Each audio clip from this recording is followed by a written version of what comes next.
Hi, my name is Tori Eisenman with Benchmark Real Estate Group, and I wanted to talk to you today about the process of purchasing a home. So often people call me and they tell me, I'm ready to go buy a home, which is great, but they're not really prepared. So there's a big difference. So I think it's really important when you're getting ready to purchase a home that you identify, are you really ready? And I mean that from a financial perspective. So the first thing I think you need to think about is your payments. Are your payments where you want them to be with the type of home that you want to purchase? That's one. And then if they are, let's talk about how are you going to purchase that home? So I think it's really important that if you're going to pay cash, we have to have proof of that cash.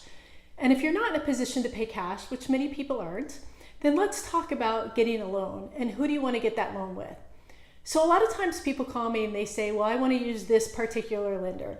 And my question back to them is, have you worked with that lender before?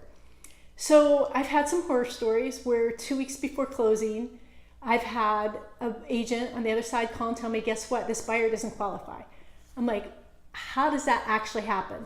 Like, how 2 weeks before closing are we finding out that a buyer doesn't qualify? That should never happen if you're working with a good qualified lender. And there are a lot of great lenders out there.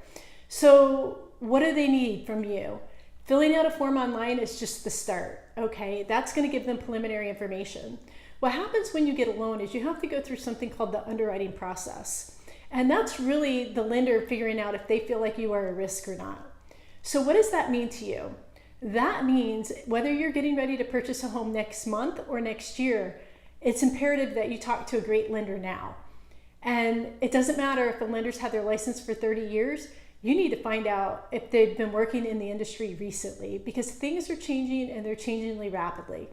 So what you want to do is get a hold of a great lender. They're going to ask for your financial information. They're going to want to see your pay stubs. They're going to want to see your tax returns. If you're self-employed, they're going to want to see that you're actually generating money. And once you do that, then that lender is going to provide you with a letter. And that letter is going to say what the terms are of your loan. So you want to ask some questions.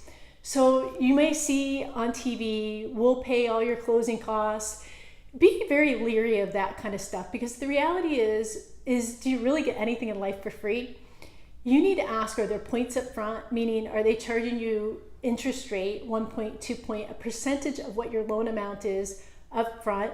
Not very many lenders do that a lot. So you want to know what your costs are because that makes a difference of what you're paying cash out of pocket to close.